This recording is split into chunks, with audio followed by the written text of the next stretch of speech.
days of Ahasuerus. This is Ahasuerus which reigned from India even unto Ethiopia over 127 provinces, that in those days when the king Ahasuerus sat on the throne of his kingdom, which was in Shushan the palace, in the 3rd year of his reign, he made a feast unto all his princes and his servants, the power of Persia and Media, the nobles and princes of the provinces being before him, when he showed the riches of his glorious kingdom, and the honor of his excellent majesty many days, even 180 days.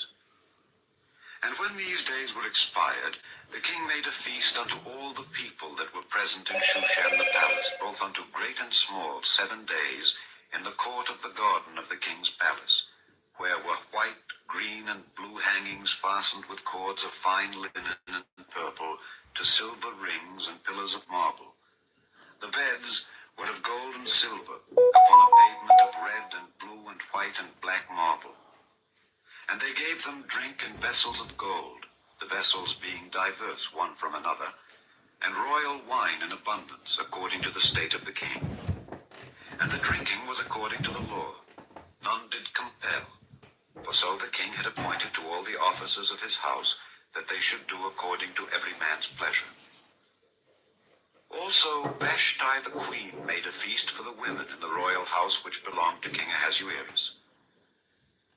On the 7th day, when the heart of the king was merry with wine, he commanded Mehuman, Biztha, Harbona, Bigtha, and Abagtha, Zethar, and Carcas, the 7 chamberlains that served in the presence of Ahasuerus the king, to bring Vashti the queen before the king with the crown royal, to show the people and the princes her beauty, for she was fair to look on.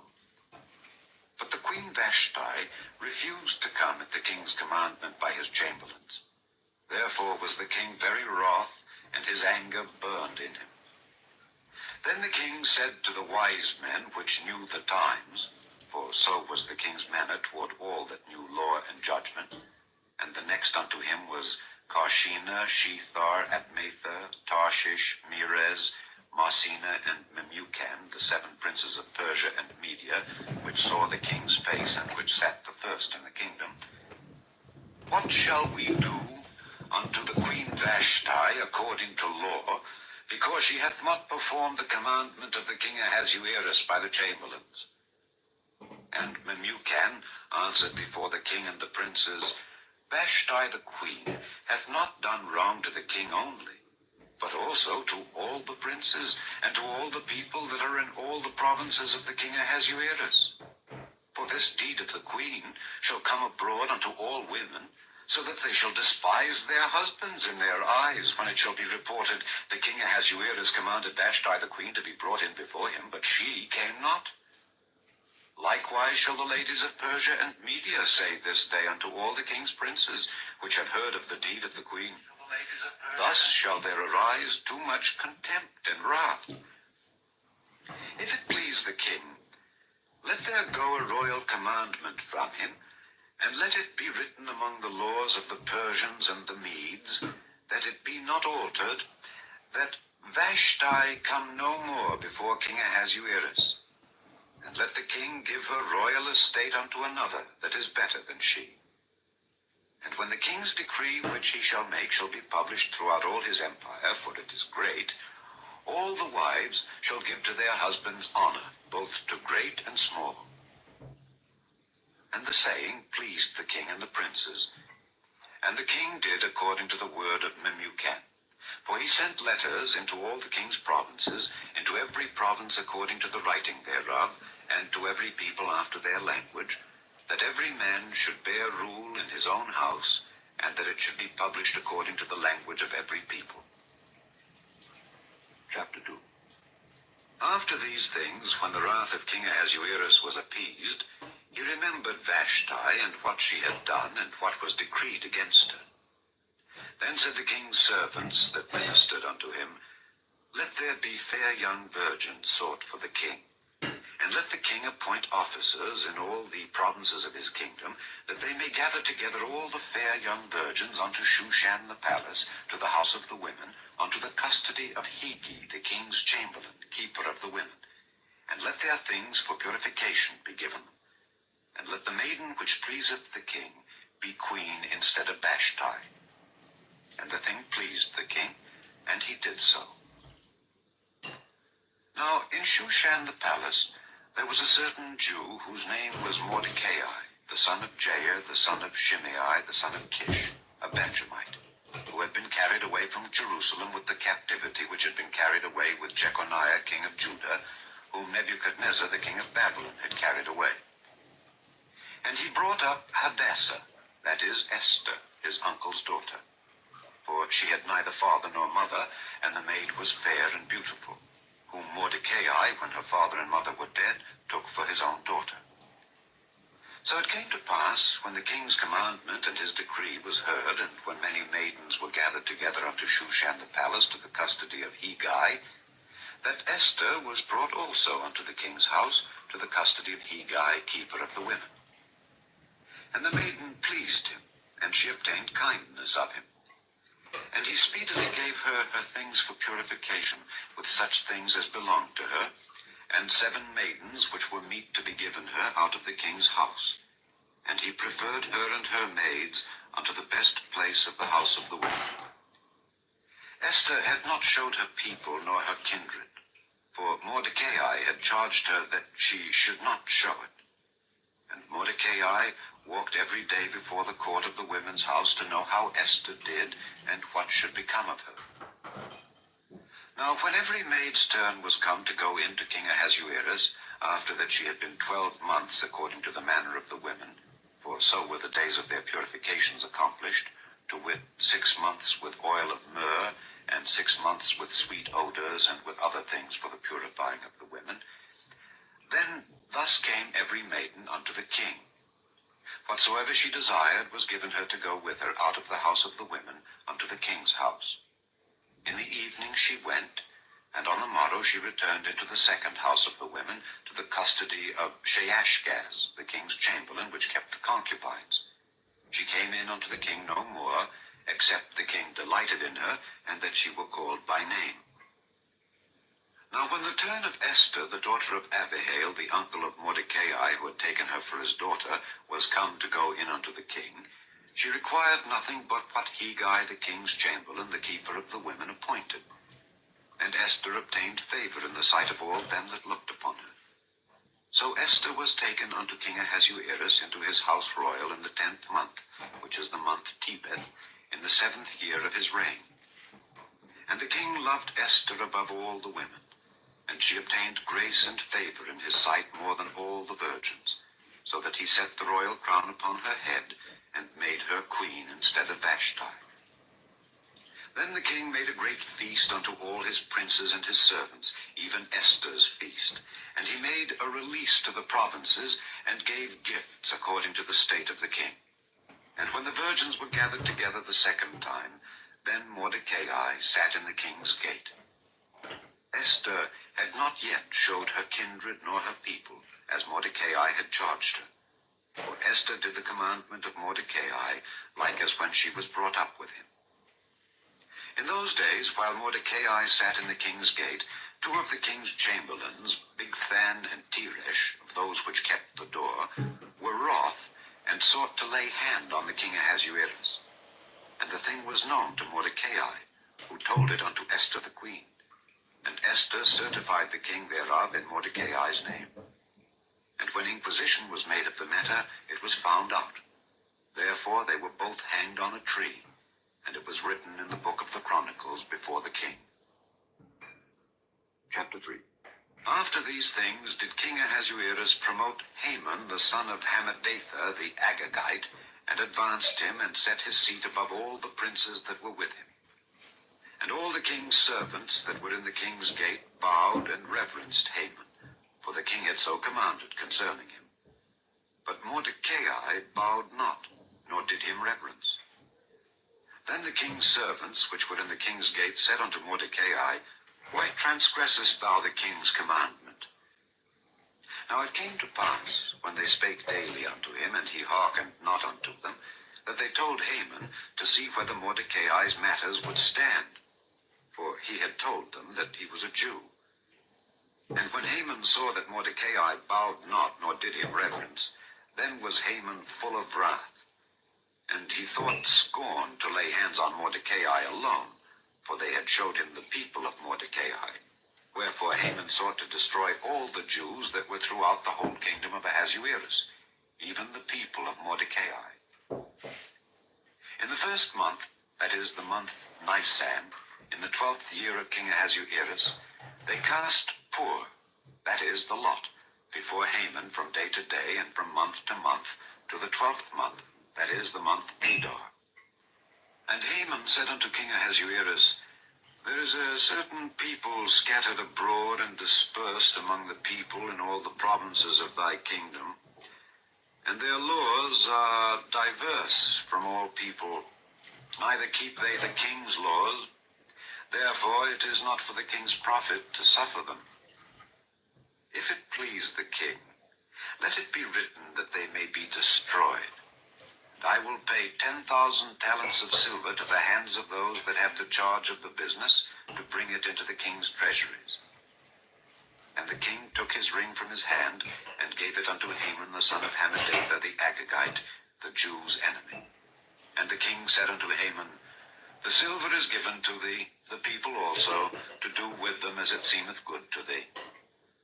Then were the king's scribes called on the 13th day of the first month, and there was written according to all that Haman had commanded, unto the king's lieutenants, and to the governors that were over every province, and to the rulers of every people of every province according to the writing thereof, and to every people after their language. In the name of King Ahasuerus was it written, and sealed with the king's ring.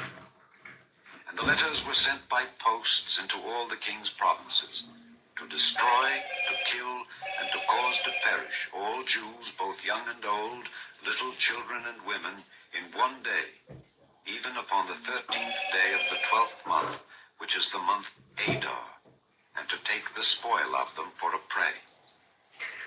A copy of the writing for a commandment to be given in every province was published unto all people, that they should be ready against that day.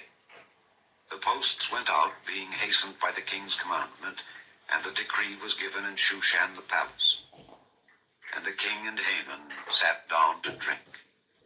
But the city Shushan was perplexed. Chapter 4. When Mordecai perceived all that was done, Mordecai rent his clothes, and put on sackcloth with ashes, and went out into the midst of the city, and cried with a loud and a bitter cry, and came even before the king's gate, for none might enter into the king's gate clothed with sackcloth. And in every province, whithersoever the king's commandment and his decree came, there was great mourning among the Jews, and fasting, and weeping, and wailing, and many lay in sackcloth and ashes.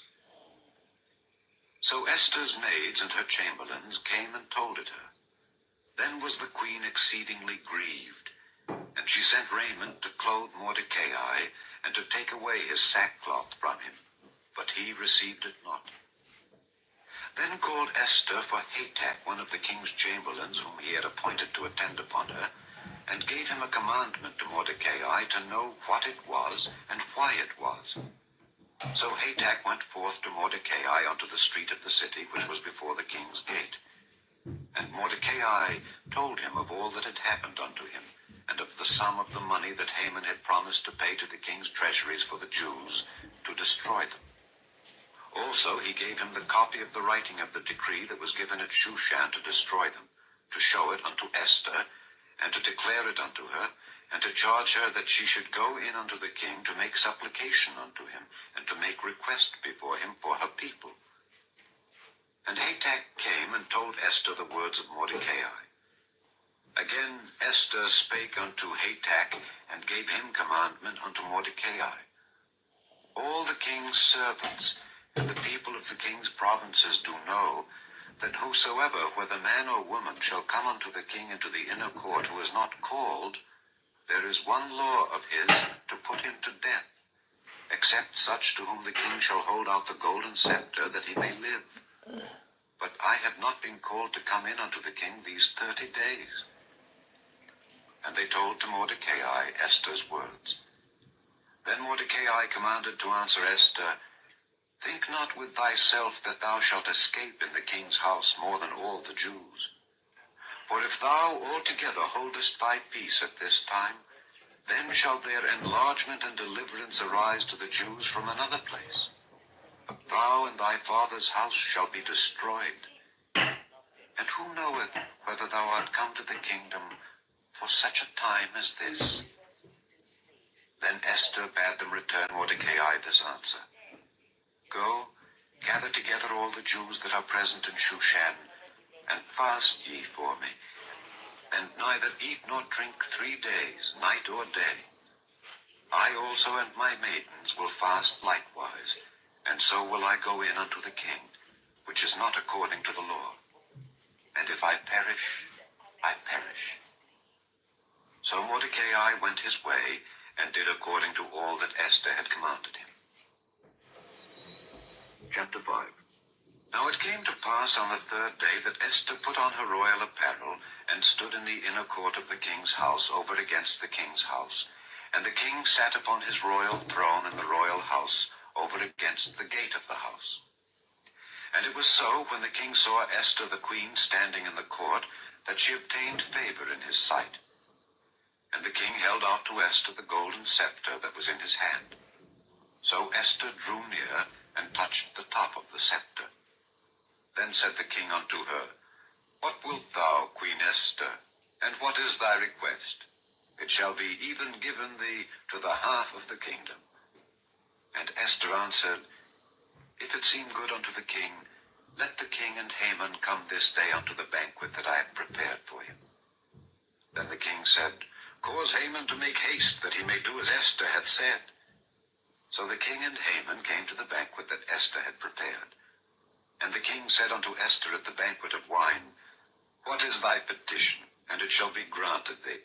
And what is thy request? Even to the half of the kingdom it shall be performed. Then answered Esther and said, My petition and my request is, if I have found favor in the sight of the king, and if it please the king to grant my petition and to perform my request, let the king and Haman come to the banquet that I shall prepare for them, and I will do tomorrow as the king hath said. Then went Haman forth that day, joyful and with a glad heart. But when Haman saw Mordecai in the king's gate, that he stood not up nor moved for him, he was full of indignation against Mordecai. Nevertheless Haman refrained himself. And when he came home, he sent and called for his friends, and Zeresh his wife. And Haman told them of the glory of his riches, and the multitude of his children, and all the things wherein the king had promoted him, and how he had advanced him above the princes and servants of the king. Haman said moreover, Yea, Esther the queen did let no man come in with the king unto the banquet that she had prepared, but myself. And tomorrow am I invited unto her also with the king. Yet all this availeth me nothing, so long as I see Mordecai the Jew sitting at the king's gate. Then said Zeresh his wife and all his friends unto him, Let a gallows be made of 50 cubits high, and tomorrow speak thou unto the king that Mordecai may be hanged thereon. Then go thou in merrily with the king unto the banquet. And the thing pleased Haman, and he caused the gallows to be made. Chapter 6. On that night could not the king sleep, and he commanded to bring the book of records of the chronicles, and they were read before the king. And it was found written that Mordecai had told of Bigthana and Teresh, 2 of the king's chamberlains, the keepers of the door, who sought to lay hand on the king Ahasuerus. And the king said, What honor and dignity hath been done to Mordecai for this? Then said the king's servants that ministered unto him, There is nothing done for him. And the king said, Who is in the court? Now Haman was come into the outward court of the king's house to speak unto the king to hang Mordecai on the gallows that he had prepared for him.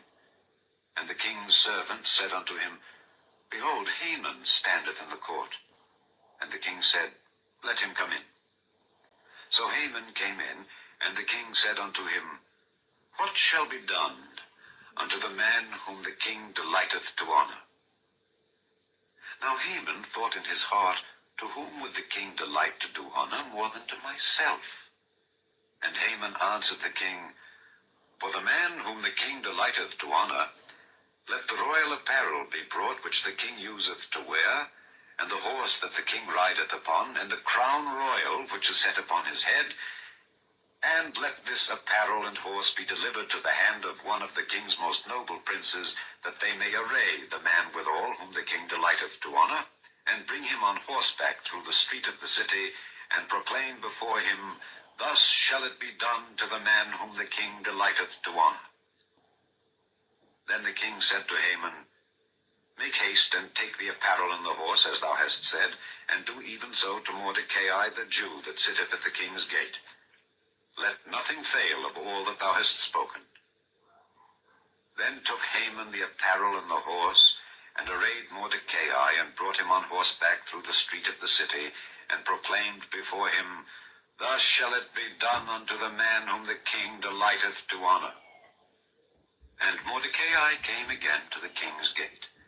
But Haman hasted to his house mourning, and having his head covered. And Haman told Zeresh his wife and all his friends everything that had befallen him. Then said his wise men and Zeresh his wife unto him, If Mordecai be of the seed of the Jews, before whom thou hast begun to fall, thou shalt not prevail against him, but shalt surely fall before him. And while they were yet talking with him, came the king's chamberlains, and hasted to bring Haman unto the banquet that Esther had prepared. Chapter 7. So the king and Haman came to banquet with Esther the queen. And the king said again unto Esther on the second day at the banquet of wine, What is thy petition, Queen Esther? And it shall be granted thee. And what is thy request? And it shall be performed even to the half of the kingdom. Then Esther the queen answered and said, If I have found favor in thy sight, O king, and if it please the king, let my life be given me at my petition, and my people at my request. For we are sold, I and my people, to be destroyed, to be slain, and to perish. But if we had been sold for bondmen and bondwomen, I had held my tongue, although the enemy could not countervail the king's damage. Then the king Ahasuerus answered and said unto Esther the queen, Who is he, and where is he that durst presume in his heart to do so? And Esther said, The adversary and enemy is this wicked Haman. Then Haman was afraid before the king and the queen. And the king, arising from the banquet of wine in his wrath, went into the palace garden. And Haman stood up to make request for his life to Esther the queen, for he saw that there was evil determined against him by the king.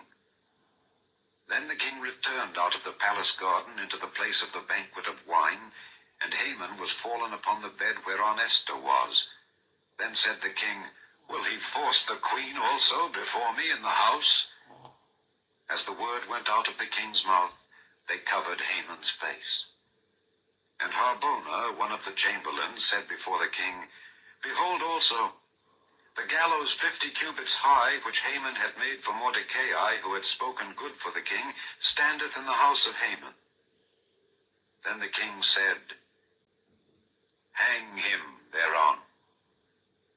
So they hanged Haman on the gallows that he had prepared for Mordecai. Then was the king's wrath pacified.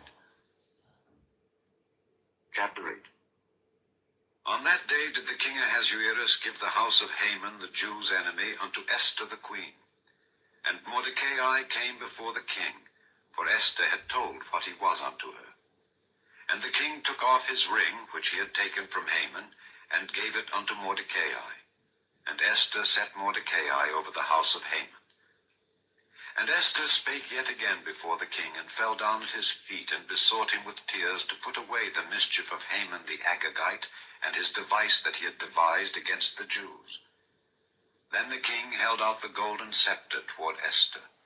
So Esther arose, and stood before the king, and said, If it please the king, and if I have found favor in his sight, and the thing seem right before the king, and I be pleasing in his eyes, let it be written, to reverse the letters devised by Haman the son of Hammedatha the Agagite, which he wrote to destroy the Jews which are in all the king's provinces. For how can I endure to see the evil that shall come unto my people? Or how can I endure to see the destruction of my kindred? Then the king Ahasuerus said unto Esther the queen, and to Mordecai the Jew, Behold, I have given Esther the house of Haman, and him they have hanged upon the gallows, because he laid his hand upon the Jews. Write ye also for the Jews as it liketh you in the king's name, and seal it with the king's ring. For the writing which is written in the king's name and sealed with the king's ring may no man reverse. Then were the king's scribes called at that time in the 3rd month, that is, the month Sivan, on the 23rd day thereof. And it was written according to all that Mordecai commanded unto the Jews, and to the lieutenants, and the deputies and rulers of the provinces which are from India unto Ethiopia, 127 provinces, unto every province according to the writing thereof, and unto every people after their language, and to the Jews according to their writing, and according to their language. And he wrote in the king Ahasuerus' name, and sealed it with the king's ring, and sent letters by posts on horseback, and riders on mules, camels, and young dromedaries, wherein the king granted the Jews which were in every city to gather themselves together, and to stand for their life, to destroy, to slay, and to cause to perish all the power of the people in province that would assault them, both little ones and women, and to take the spoil of them for a prey, upon one day in all the provinces of King Ahasuerus, namely upon the 13th day of the 12th month, which is the month Adar. The copy of the writing for a commandment to be given in every province was published unto all people, and that the Jews should be ready against that day to avenge themselves on their enemies. So the posts that rode upon mules and camels went out, being hastened and pressed on by the king's commandment. And the decree was given at Shushan the palace. And Mordecai went out from the presence of the king in royal apparel of blue and white, and with a great crown of gold, and with a garment of fine linen and purple. And the city of Shushan rejoiced and was glad. The Jews had light and gladness and joy and honor. And in every province and in every city, whithersoever the king's commandment and his decree came, the Jews had joy and gladness, a feast and a good day. And many of the people of the land became Jews, for the fear of the Jews fell upon them. Chapter 9. Now in the 12th month, that is the month Adar, on the 13th day of the same, when the king's commandment and his decree drew near to be put in execution, in the day that the enemies of the Jews hoped to have power over them, though it was turned to the contrary, that the Jews had rule over them that hated them, the Jews gathered themselves together in their cities throughout all the provinces of the king Ahasuerus, to lay hand on such as sought their hurt. And no man could withstand them, for the fear of them fell upon all people.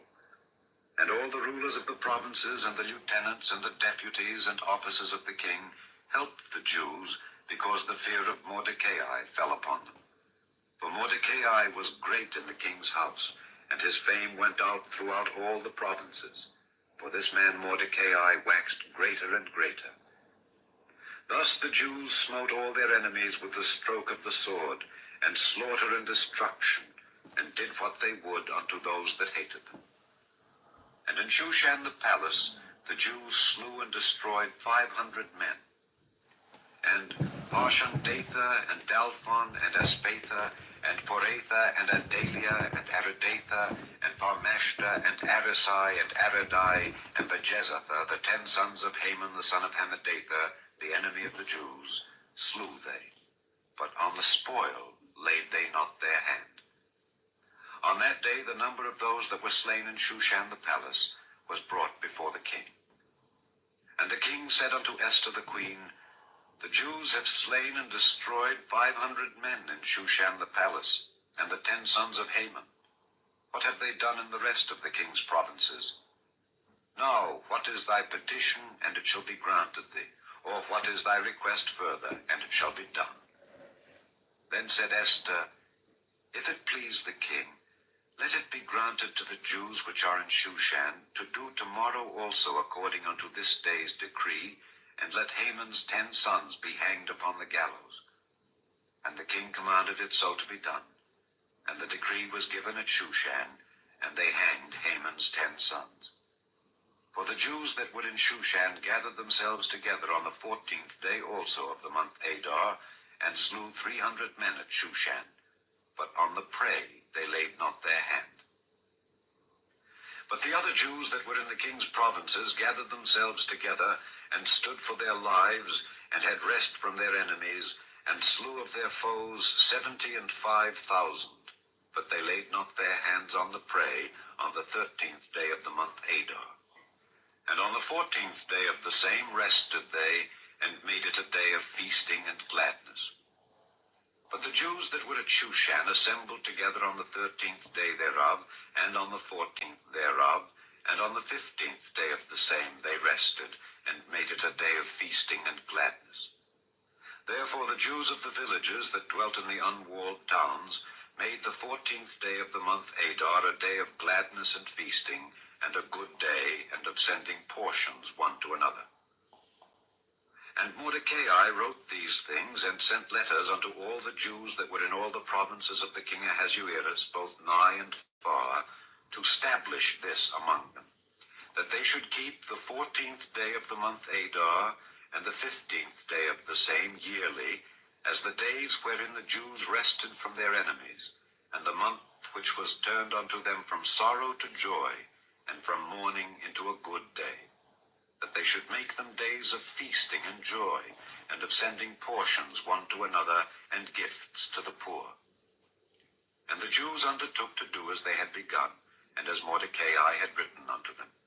Because Haman the son of Hammedatha the Agagite, the enemy of all the Jews, had devised against the Jews to destroy them, and had cast poor, that is, the lot, to consume them, and to destroy them. But when Esther came before the king, he commanded by letters that his wicked device which he devised against the Jews should return upon his own head, and that he and his sons should be hanged on the gallows. Wherefore they called these days Purim, after the name of Pur. Therefore, for all the words of this letter, and of that which they had seen concerning this matter, and which had come unto them, the Jews ordained and took upon them, and upon their seed, and upon all such as joined themselves unto them, so as it should not fail, that they would keep these 2 days according to their writing, and according to their appointed time every year, and that these days should be remembered and kept throughout every generation, every family, every province, and every city, and that these days of Purim should not fail from among the Jews, nor the memorial of them perish from their seed. Then Esther the queen, the daughter of Abihail, and Mordecai the Jew, wrote with all authority to confirm this second letter of Purim. And he sent the letters unto all the Jews to the 127 provinces of the kingdom of Ahasuerus, with words of peace and truth, to confirm these days of Purim in their times appointed, according as Mordecai the Jew and Esther the queen had enjoined them, and as they had decreed for themselves and for their seed the matters of the fastings and their cry. And the decree of Esther confirmed these matters of Purim, and it was written in the book. Chapter 2. And the king Ahasuerus laid a tribute upon the land and upon the isles of the sea, and all the acts of his power and of his might, and the declaration of the greatness of Mordecai, whereunto the king advanced him, are they not written in the book of the chronicles of the kings of Media and Persia? For Mordecai the Jew was next unto King Ahasuerus, and great among the Jews, and accepted of the multitude of his brethren, seeking the wealth of his people, and speaking peace to all his seed.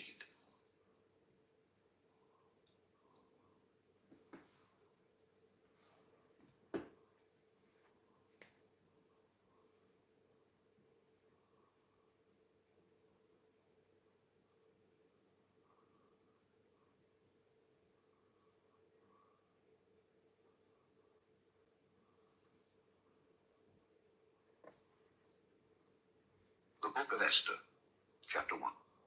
Now it came to pass in the days of Ahasuerus, this is Ahasuerus which reigned from India even unto Ethiopia over 127 provinces, that in those days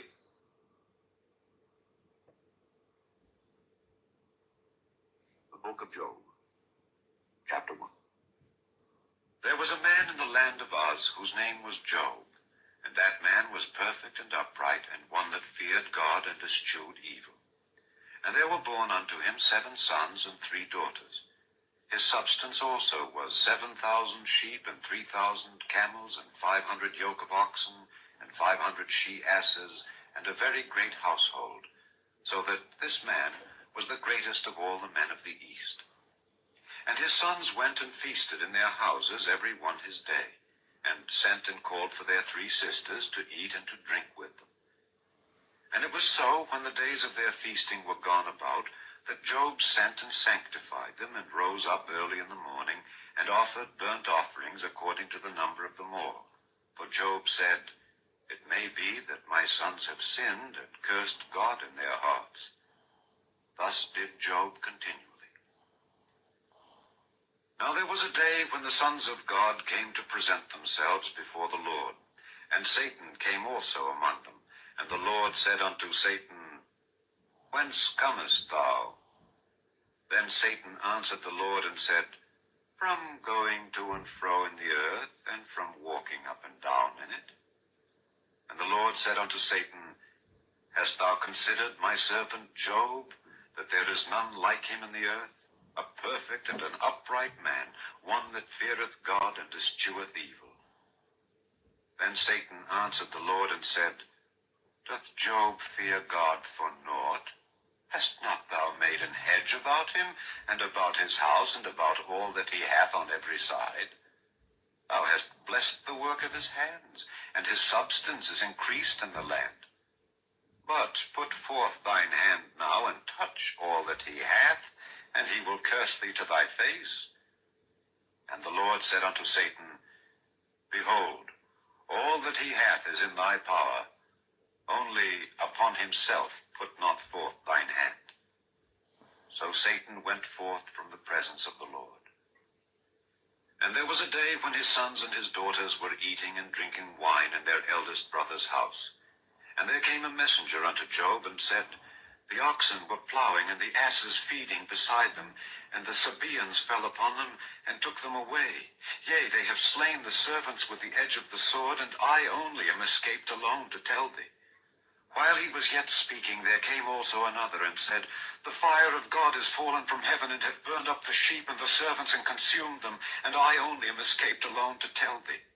While he was yet speaking, there came also another, and said, The Chaldeans made out 3 bands, and fell upon the camels, and have carried them away, yea, and slain the servants with the edge of the sword, and I only am escaped alone to tell thee.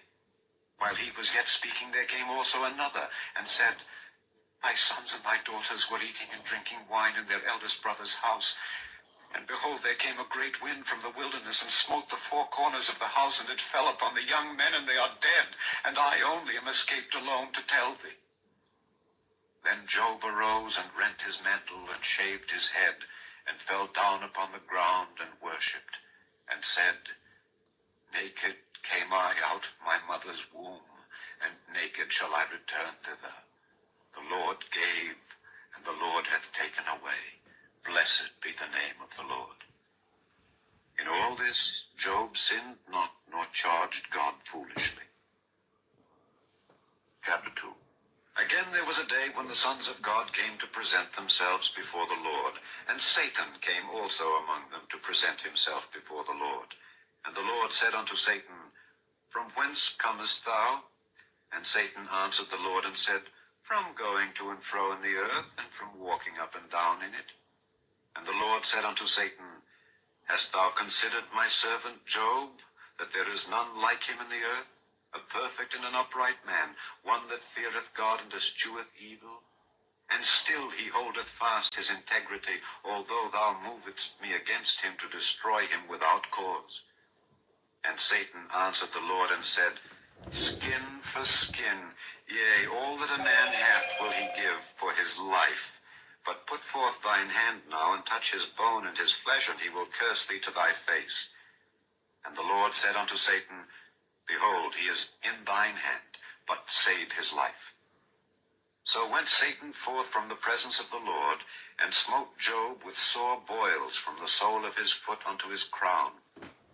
And he took him a potsherd to scrape himself withal, and he sat down among the ashes. Then said his wife unto him, Dost thou still retain thine integrity? Curse God and die. But he said unto her, Thou speakest as one of the foolish women speaketh. What? Shall we receive good at the hand of God, and shall we not receive evil? In all this did not Job sin with his lips. Now when Job's 3 friends heard of all this evil that was come upon him, they came every one from his own place, Eliphaz the Temanite, and Bildad the Shuhite, and Zophar the Naamathite, for they had made an appointment together to come to mourn with him and to comfort him. And when they lifted up their eyes afar off and knew him not, they lifted up their voice and wept, and they rent every one his mantle, and sprinkled dust upon their heads toward heaven. So they sat down with him upon the ground 7 days and 7 nights, and none spake a word unto him, for they saw that his grief was very great.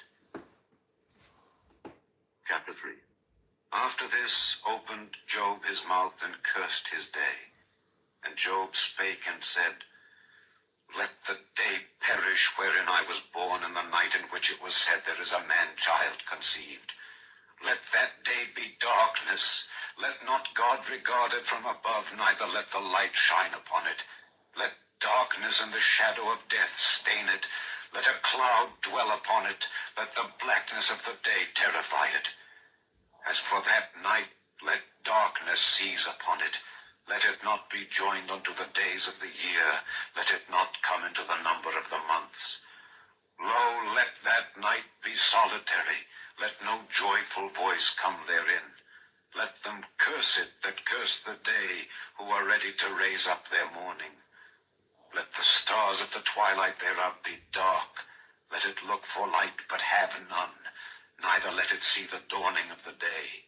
Because it shut not up the doors of my mother's womb, nor hid sorrow from mine eyes. Why died I not from the womb? Why did I not give up the ghost when I came out of the belly? Why did the knees prevent me, or why the breasts that I should suck? For now should I have lain still and been quiet. I should have slept. Then had I been at rest with kings and counselors of the earth, which built desolate places for themselves, or with princes that had gold, who filled their houses with silver, or as in hidden untimely birth I had not been, as infants which never saw light. There the wicked cease from troubling, and there the weary be at rest. There the prisoners rest together, they hear not the voice of the oppressor. The small and great are there, and the servant is free from his master. Wherefore is light given to him that is in misery, and life unto the bitter in soul, which long for death, but it cometh not, and dig for it more than for hid treasures, which rejoice exceedingly, and are glad when they can find the grave. Why is light given to a man whose way is hid, and whom God hath hedged in? For my sighing cometh before I eat, and my roarings are poured out like the waters. For the thing which I greatly feared is come upon me, and that which I was afraid of is come unto me. I was not in safety, neither had I rest, neither was I quiet. Yet trouble came. Chapter 4. Then Eliphaz the Temanite answered and said, If we essay to commune with thee, wilt thou be grieved? But who can withhold himself from speaking? Behold, thou hast instructed many, and thou hast strengthened the weak hands. Thy words have upholden him that was falling, and thou hast strengthened the feeble knees. But now it is come upon thee, and thou faintest. It toucheth thee, and thou art troubled. Is not this thy fear, thy confidence, thy hope, and the uprightness of thy ways? Remember, I pray thee, who ever perished being innocent, or where were the righteous cut off? Even as I have seen, they that plow iniquity and sow wickedness reap the same. By the blast of God they perish, and by the breath of his nostrils are they consumed. The roaring of the lion and the voice of the fierce lion and the teeth of the young lions are broken. The old lion perisheth for lack of prey, and the stout lion's whelps are scattered abroad. Now a thing was secretly brought to me, and mine ear received a little thereof. In thoughts from the visions of the night, when deep sleep falleth on men, fear came upon me, and trembling, which made all my bones to shake. Then a spirit passed before my face. The hair of my flesh stood up. It stood still, but I could not discern the form thereof. An image was before mine eyes. There was silence, and I heard a voice saying, Shall mortal man be more just than God? Shall a man be more pure than his Maker? Behold, he put no trust in his servants, and his angels he charged with folly. How much less in them that dwell in houses of clay, whose foundation is in the dust, which are crushed before the moth. They are destroyed from morning to evening. They perish forever, without any regarding it. Doth not their excellency which is in them go away? They die even without wisdom. Chapter 5. Call now, if there be any that will answer thee, and to which of the saints wilt thou turn? For wrath killeth the foolish man, and envy slayeth the silly one. I have seen the foolish taking root, but suddenly I cursed his habitation. His children are far from safety, and they are crushed in the gate, neither is there any to deliver them. Whose harvest the hungry eateth up, and taketh it even out of the thorns, and the robber swalloweth up their substance. Although affliction cometh not forth of the dust, neither doth trouble spring out of the ground, yet man is born unto trouble as the sparks fly upward.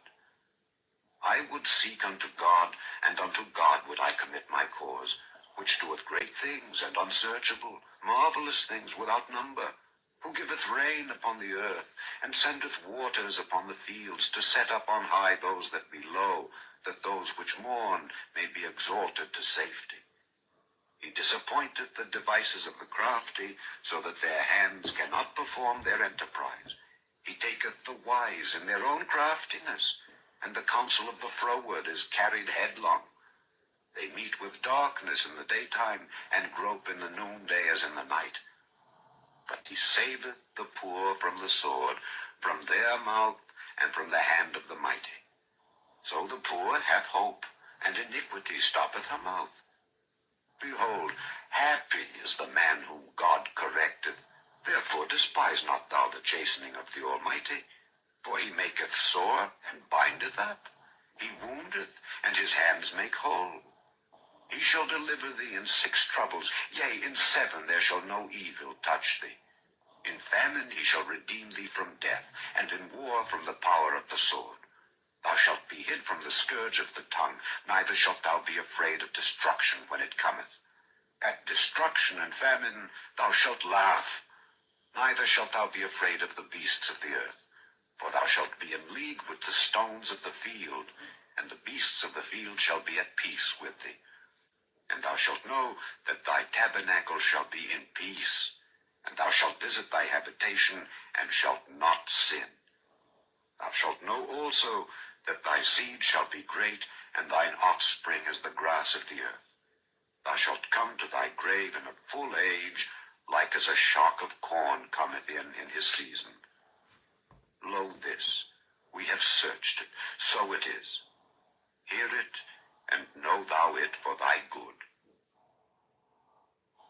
Chapter 6. But Job answered and said, Oh, that my grief were throughly weighed, and my calamity laid in the balances together. For now it would be heavier than the sand of the sea. Therefore my words are swallowed up. For the arrows of the Almighty are within me, the poison whereof drinketh up my spirit. The terrors of God do set themselves in array against me. Doth the wild ass bray when he hath grass, or loweth the ox over his fodder? Can that which is unsavory be eaten without salt? Or is there any taste in the white of an egg? The things that my soul refused to touch are as my sorrowful meat. Oh, that I might have my request, and that God would grant me the thing that I long for. Even that it would please God to destroy me, that he would let loose his hand and cut me off. Then should I yet have comfort. Yea, I would harden myself in sorrow. Let him not spare, for I have not concealed the words of the Holy One. What is my strength that I should hope? And what is mine end that I should prolong my life? Is my strength the strength of stones, or is my flesh of brass? Is not my help in me, and is wisdom driven quite from me? To him that is afflicted, pity should be showed from his friend, but he forsaketh the fear of the Almighty. My brethren have dealt deceitfully as a brook, and as the stream of brooks they pass away, which are blackish by reason of the ice, and wherein the snow is hid. What time they wax warm, they vanish. When it is hot, they are consumed out of their place. The paths of their way are turned aside, they go to nothing and perish. The troops of Timah looked, the companies of Sheba waited for them. They were confounded because they had hoped. They came thither and were ashamed. For now ye are nothing. Ye see my casting down and are afraid. Did I say, bring unto me, or give a reward for me of your substance, or deliver me from the enemy's hand, or redeem me from the hand of the mighty? Teach me, and I will hold my tongue, and cause me to understand wherein I have erred. How forcible are right words, but what doth your arguing reprove? Do ye imagine to reprove words in the speeches of one that is desperate, which are as wind? Yea, ye overwhelm the fatherless, and ye dig a pit for your friend. Now therefore be content, look upon me, for it is evident unto you if I lie. Return, I pray you, let it not be iniquity. Yea, return again, my righteousness is in it. Is there iniquity in my tongue? Cannot my taste discern perverse things? Chapter 7. Is there not an appointed time to man upon earth? Are not his days also like the days of an hireling? As a servant earnestly desireth the shadow, and as an hireling looketh for the reward of his work, so am I made to possess months of vanity, and wearisome nights are appointed to me. When I lie down, I say, when shall I arise and the night be gone? And I am full of tossings to and fro unto the dawning of the day. My flesh is clothed with worms and clods of dust. My skin is broken and become loathsome. My days are swifter than a weaver's shuttle and are spent without hope. Oh, remember that my life is wind. Mine eye shall no more see good. The eye of him that hath seen me shall see me no more. Thine eyes are upon me, and I am not. As the cloud is consumed and vanisheth away, so he that goeth down to the grave shall come up no more. He shall return no more to his house, neither shall his place know him any more. Therefore I will not refrain my mouth. I will speak in the anguish of my spirit. I will complain in the bitterness of my soul.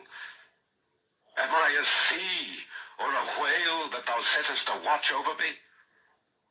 When I say my bed shall comfort me, my couch shall ease my complaint, then thou scarest me with dreams, and terrifiest me through visions, so that my soul chooseth strangling and death rather than my life.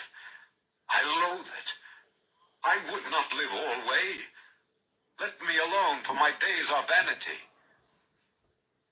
What is man, that thou shouldest magnify him, and that thou shouldest set thine heart upon him, and that thou shouldest visit him every morning, and try him every moment? How long wilt thou not depart from me, nor let me alone till I swallow down my spittle? I have sinned. What shall I do unto thee, O thou preserver of men? Why hast thou set me as a mark against thee, so that I am a burden to myself? And why dost thou not pardon my transgression, and take away mine iniquity? For now shall I sleep in the dust, and thou shalt seek me in the morning, but I shall not be. Chapter 8. Then answered Bildad the Shuhite and said, How long wilt thou speak these things? And how long shall the words of thy mouth be like a strong wind? Doth God pervert judgment, or doth the Almighty pervert justice? If thy children have sinned against him, and he hath cast them away for their transgression, if thou wouldest seek unto God betimes, and make thy supplication to the Almighty, if thou wert pure and upright, surely now he would awake for thee, and make the habitation of thy righteousness prosperous. Though thy beginning was small, yet thy latter end should greatly increase.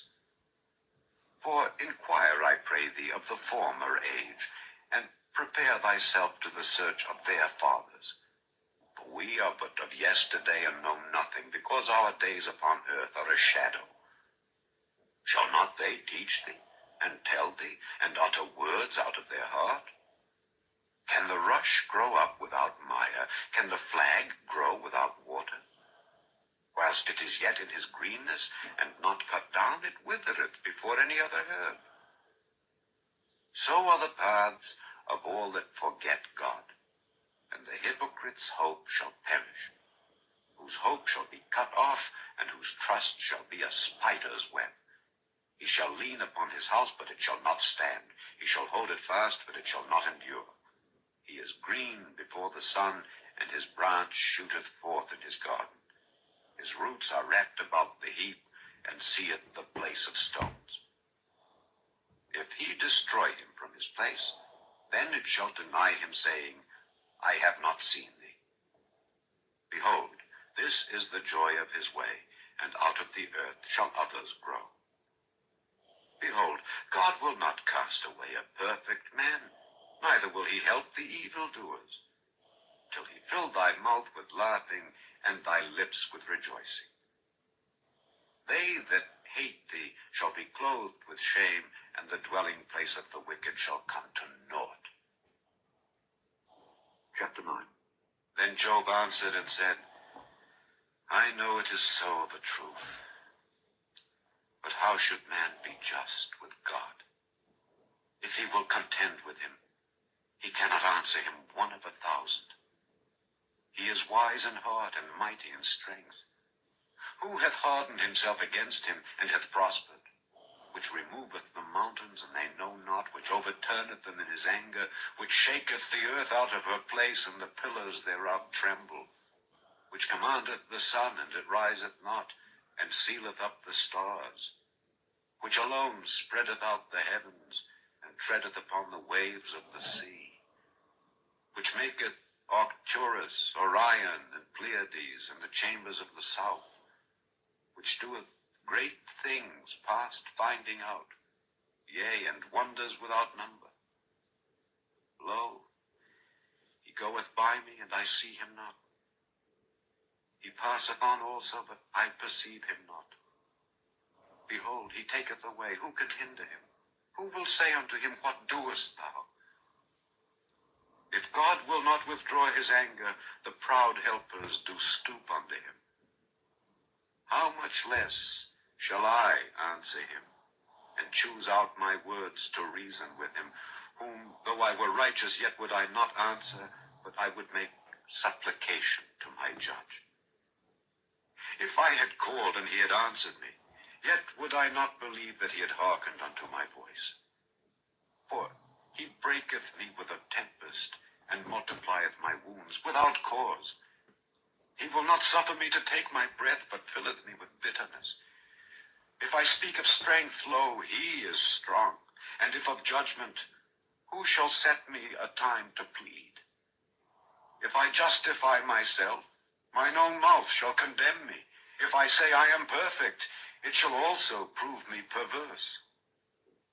Though I were perfect, yet would I not know my soul. I would despise my life. This is one thing, therefore I said it.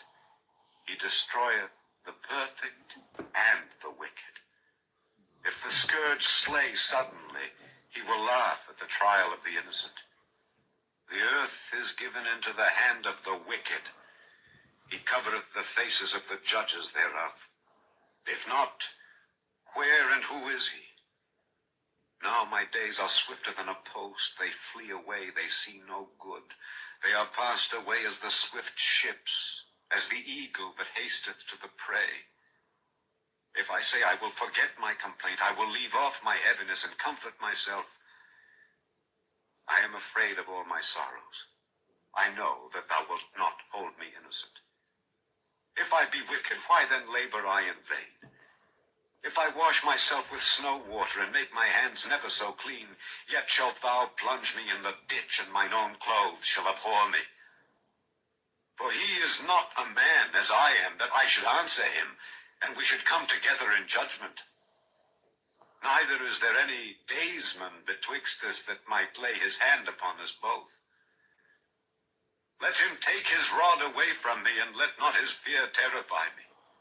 Then would I speak and not fear him. But it is not so with me. Chapter 10. My soul is weary of my life. I will leave my complaint upon myself. I will speak in the bitterness of my soul. I will say unto God, do not condemn me. Show me wherefore thou contendest with me. Is it good unto thee that thou shouldest oppress, that thou shouldest despise the work of thine hands, and shine upon the counsel of the wicked? Hast thou eyes of flesh, or seest thou as man seeth? Are thy days as the days of man? Are thy years as man's days, that thou inquirest after mine iniquity, and searchest after my sin? Thou knowest that I am not wicked, and there is none that can deliver out of thine hand. Thine hands have made me, and fashioned me together round about, yet thou dost destroy me. Remember, I beseech thee, that thou hast made me as the clay, and wilt thou bring me unto dust again? Hast thou not poured me out as milk, and curdled me like cheese? Thou hast clothed me with skin and flesh, and hast fenced me with bones and sinews. Thou hast granted me life and favor, and thy visitation hath preserved my spirit. And these things hast thou hid in thine heart. I know that this is with thee. If I sin, then thou markest me, and thou wilt not acquit me from mine iniquity. If I be wicked, woe unto me, and if I be righteous, yet will I not lift up my head. I am full of confusion, therefore see thou mine affliction, for it increaseth. Thou huntest me as a fierce lion, and again thou showest thyself marvelous upon me. Thou renewest thy witnesses against me, and increasest thine indignation upon me. Changes and war are against me. Wherefore then hast thou brought me forth out of the womb? Oh, that I had given up the ghost, and no eye had seen me. I should have been as though I had not been. I should have been carried from the womb to the grave. Are not my days few? Cease then, and let me alone, that I may take comfort a little before I go whence I shall not return, even to the land of darkness and the shadow of death. A land of darkness as darkness itself, and of the shadow of death, without any order, and where the light is as darkness. Chapter 11. Then answered Zophar the Naamathite, and said, should not the multitude of words be answered?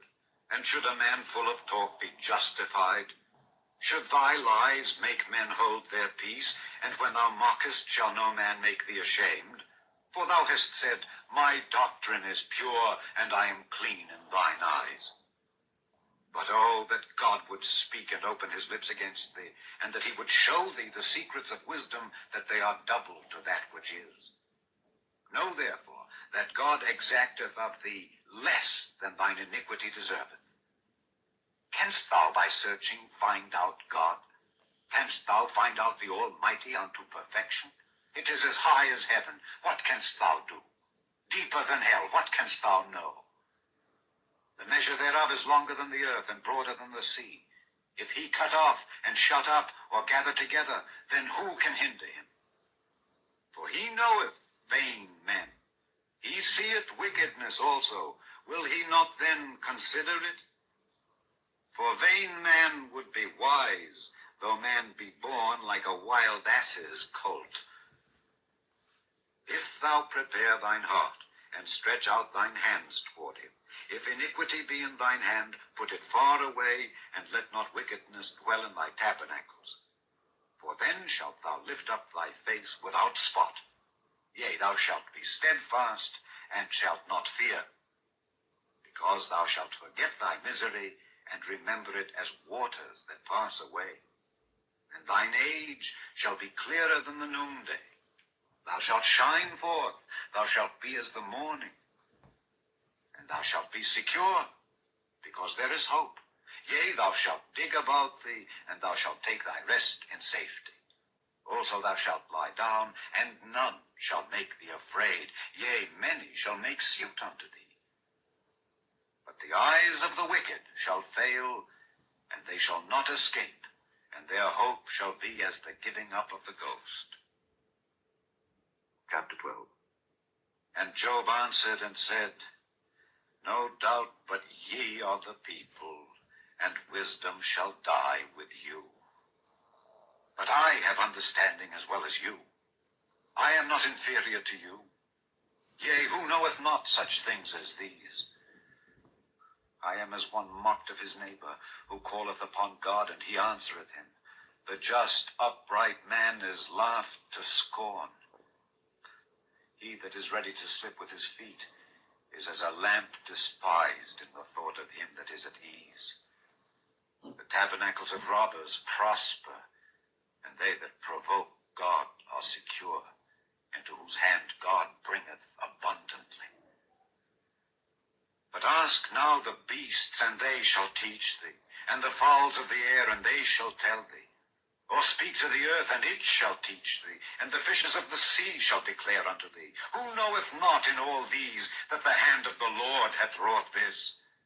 In whose hand is the soul of every living thing, and the breath of all mankind? Doth not the ear try words, and the mouth taste his meat?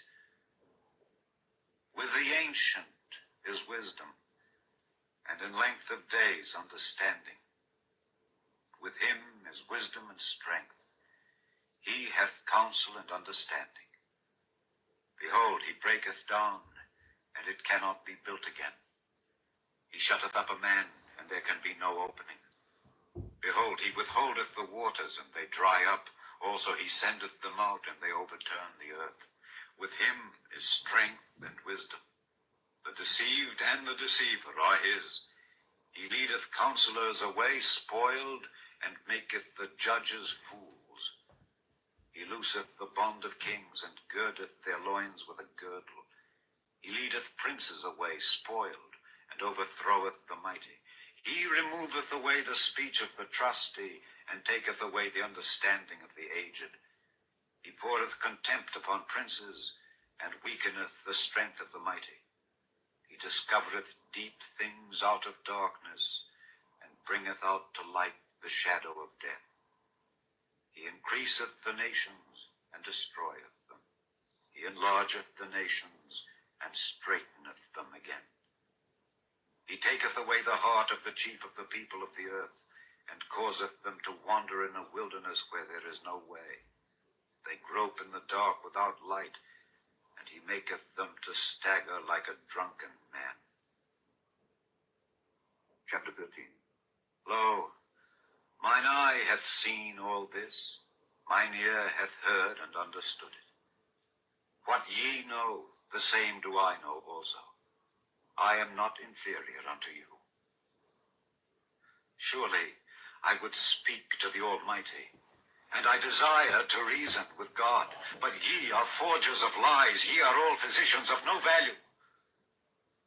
Oh, that ye would altogether hold your peace, and it should be your wisdom.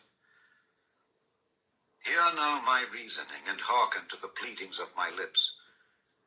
Will ye speak wickedly for God, and talk deceitfully for him? Will ye accept his person? Will ye contend for God? Is it good that he should search you out? Or as one man mocketh another, do ye so mock him? He will surely reprove you, if ye do secretly accept persons. Shall not his excellency make you afraid, and his dread fall upon you? Your remembrances are like unto ashes, your bodies to bodies of clay. Hold your peace, let me alone that I may speak, and let come on me what will. Wherefore do I take my flesh in my teeth, and put my life in mine hand? Though he slay me, yet will I trust in him. But I will maintain mine own ways before him. He also shall be my salvation, for an hypocrite shall not come before him. Hear diligently my speech and my declaration with your ears. Behold now, I have ordered my cause. I know that I shall be justified. Who is he that will plead with me? For now, if I hold my tongue, I shall give up the ghost. Only do not two things unto me. Then will I not hide myself from thee.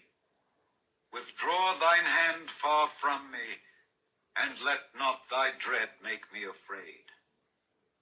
Then call thou, and I will answer, or let me speak, and answer thou me. How many are mine iniquities and sins? Make me to know my transgression and my sin. Wherefore hidest thou thy face, and holdest me for thine enemy? Wilt thou break a leaf driven to and fro? And wilt thou pursue the dry stubble? For thou writest bitter things against me, and makest me to possess the iniquities of my youth. Thou puttest my feet also in the stocks, and lookest narrowly unto all my paths. Thou settest a print upon the heels of my feet. And he as a rotten thing consumeth, as a garment that is moth-eaten. Chapter 14. Man that is born of a woman is of few days and full of trouble. He cometh forth like a flower and is cut down. He fleeth also as a shadow and continueth not. And dost thou open thine eyes upon such an one, and bringest me into judgment with thee?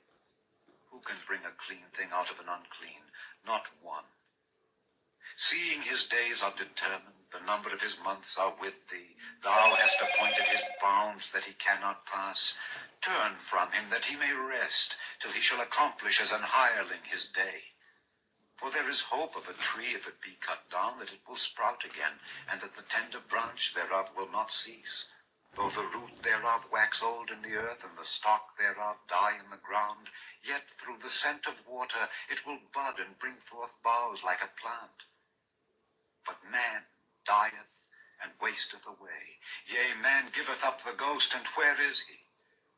As the waters fail from the sea, and the flood decayeth and drieth up, so man lieth down and riseth not. Till the heavens be no more, they shall not awake, nor be raised out of their sleep. Oh, that thou wouldest hide me in the grave, that thou wouldest keep me secret until thy wrath be past, that thou wouldest appoint me a set time and remember me. If a man die, shall he live again? All the days of my appointed time will I wait, till my change come. Thou shalt call, and I will answer thee. Thou wilt have a desire to the work of thine hands. For now thou numberest my steps. Dost thou not watch over my sin? My transgression is sealed up in a bag, and thou sewest up mine iniquity. And surely the mountain falling cometh to naught, and the rock is removed out of his place. The waters wear the stones. Thou washest away the things which grow out of the dust of the earth, and thou destroyest the hope of man. Thou prevailest forever against him, and he passeth. Thou changest his countenance, and sendest him away. His sons come to honor, and he knoweth it not, and they are brought low, but he perceiveth it not of them. but his flesh upon him shall have pain, and his soul within him shall mourn. Chapter 15. Then answered Eliphaz the Temanite and said, Should a wise man utter vain knowledge and fill his belly with the east wind? Should he reason with unprofitable talk, or with speeches wherewith he can do no good?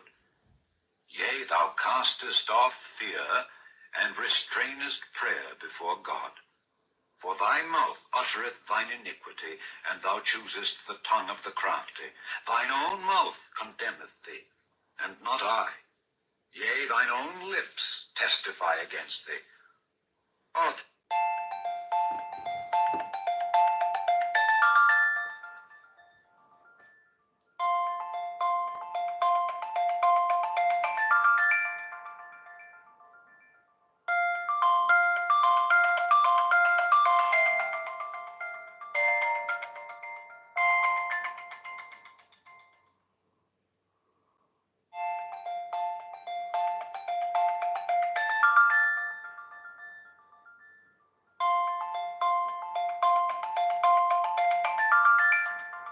thou the first man that was born, or wast thou made before the hills? Hast thou heard the secret of God, and dost thou restrain wisdom to thyself? What knowest thou that we know not? What understandest thou which is not in us? With us are both the grey-headed and very aged men, much elder than thy father. Are the consolations of God small with thee? Is there any secret thing with thee? Why doth thine heart carry thee away, and what do thy eyes wink at, that thou turnest thy spirit against God, and lettest such words go out of thy mouth? What is man that he should be clean, and he which is born of a woman that he should be righteous? Behold, he putteth no trust in his saints. Yea, the heavens are not clean in his sight. How much more abominable and filthy is man, which drinketh iniquity like water? I will show thee, hear me, and that which I have seen I will declare, which wise men have told from their fathers, and have not hid it, unto whom alone the earth was given, and no stranger passed among them. The wicked man travaileth with pain all his days, and the number of years is hidden to the oppressor. A dreadful sound is in his ears. In prosperity the destroyer shall come upon him. He believeth not that he shall return out of darkness, and he has waited for of the sword. He wandereth abroad for bread, saying, Where is it? He knoweth that the day of darkness is ready at his hand. Trouble and anguish shall make him afraid. They shall prevail against him as a king ready to the battle. For he stretcheth out his hand against God, and strengtheneth himself against the Almighty. He runneth upon him, even on his neck, upon the thick bosses of his bucklers, because he covereth his face with his fatness, and maketh collops of fat on his flanks. And he dwelleth in desolate cities, and in houses which no man inhabiteth, which are ready to become heaps. He shall not be rich, neither shall his substance continue, neither shall he prolong the perfection thereof upon the earth. He shall not depart out of darkness. The flame shall dry up his branches, and by the breath of his mouth shall he go away. Let not him that is deceived trust in vanity, for vanity shall be his recompense. It shall be accomplished before his time, and his branch shall not be green. He shall shake off his unripe grape as the vine, and shall cast off his flower as the olive. The congregation of hypocrites shall be desolate, and fire shall consume the tabernacles of bribery. They conceive mischief, and bring forth vanity, and their belly prepareth deceit. Chapter 16. Then Job answered and said, I have heard many such things. Miserable comforters are ye all. Shall vain words have an end? Or what emboldeneth thee that thou answerest? I also could speak as ye do. If your soul were in my soul's stead, I could heap up words against you and shake mine head at you. But I would strengthen you with my mouth, and the moving of my lips should assuage your grief. Though I speak, my grief is not assuaged, and though I forbear, what am I eased? But now he hath made me weary, thou hast made desolate all my company, and thou hast filled me with wrinkles, which is a witness against me, and my leanness rising up in me beareth witness to my face. He teareth me in his wrath, who hateth me. He gnasheth upon me with his teeth. Mine enemy sharpeneth his eyes upon me. They have gaped upon me with their mouth. They have smitten me upon the cheek reproachfully. They have gathered themselves together against me. God hath delivered me to the ungodly, and turned me over into the hands of the wicked. I was at ease, but he hath broken me asunder. He hath also taken me by my neck, and shaken me to pieces, and set me up for his mark. His archers compass me round about. He cleaveth my reins asunder, and doth not spare. He poureth out my gall upon the ground. He breaketh me with breach upon breach. He runneth upon me like a giant. I have sewed sackcloth upon my skin, and defiled my horn in the dust. My face is foul with weeping, and on my eyelids is the shadow of death. Not for any injustice in mine hands. Also my prayer is pure. O earth, cover not thou my blood, and let my cry have no place. Also now behold, my witness is in heaven, and my record is on high. My friends scorn me, but mine eye poureth out tears unto God. Oh, that one might plead for a man with God, as a man pleadeth for his neighbor. When a few years are come, then I shall go the way whence I shall not return. Chapter 17. My breath is corrupt, my days are extinct. The graves are ready for me. Are there not mockers with me, and doth not mine eye continue in their provocation? Lay down now, put me in a surety with thee. Who is he that will strike hands with me? For thou hast hid their heart from understanding, therefore shalt thou not exalt them. He that speaketh flattery to his friends, even the eyes of his children shall fail. He hath made me also a byword of the people, and aforetime I was as a tabret. Mine eye also is dim by reason of sorrow, and all my members are as a shadow. Upright men shall be astonished at this, and the innocent shall stir up himself against the hypocrite. The righteous also shall hold on his way, and he that hath clean hands shall be stronger and stronger. But as for you all, do ye return, and come now. For I cannot find one wise man among you. My days are past, my purposes are broken off, even the thoughts of my heart. They change the night into day. The light is short because of darkness. If I wait, the grave is mine house. I have made my bed in the darkness. I have said to corruption, thou art my father. To the worm, thou art my mother and my sister. And where is now my hope? As for my hope, who shall see it? They shall go down to the bars of the pit, when our rest together is in the dust. Chapter 18. Then answered Bildad the Shuhite, and said, How long will it be ere ye make an end of words? Mark, and afterwards we will speak. Wherefore are we counted as beasts, and reputed vile in your sight? He teareth himself in his anger. Shall the earth be forsaken for thee? And shall the rock be removed out of his place? Yea, the light of the wicked shall be put out, and the spark of his fire shall not shine.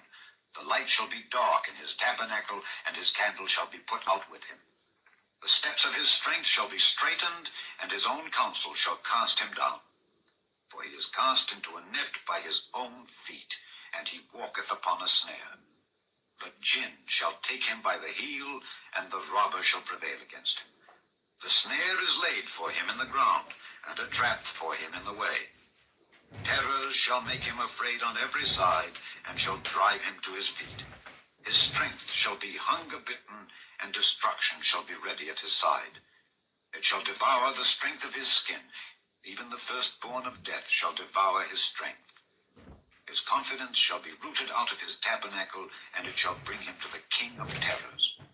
It shall dwell in his tabernacle, because it is none of his. Brimstone shall be scattered upon his habitation.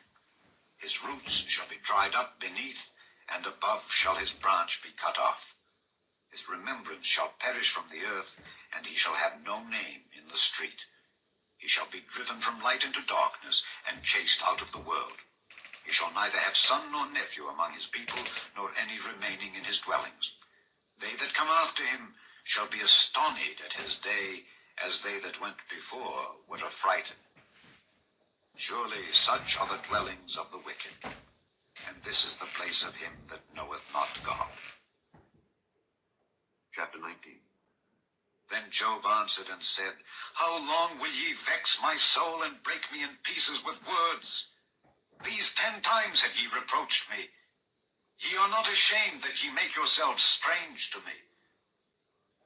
And be it indeed that I have erred, mine error remaineth with myself.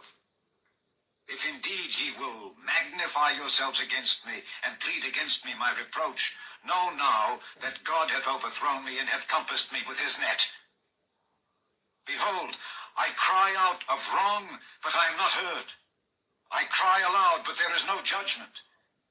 He hath fenced up my way that I cannot pass, and he hath set darkness in my paths. He hath stripped me of my glory, and taken the crown from my head. He hath destroyed me on every side, and I am gone. And mine hope hath he removed like a tree. He hath also kindled his wrath against me, and he counteth me unto him as one of his enemies. His troops come together, and raise up their way against me, and encamp round about my tabernacle. He hath put my brethren far from me, and mine acquaintance are verily estranged from me. My kinsfolk have failed, and my familiar friends have forgotten me. They that dwell in mine house, and my maids, count me for a stranger. I am an alien in their sight.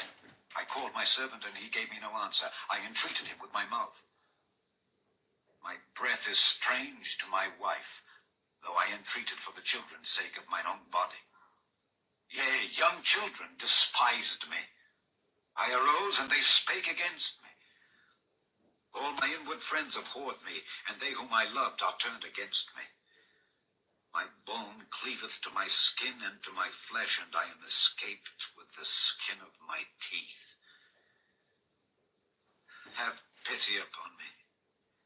Have pity upon me, O ye my friends, for the hand of God hath touched me.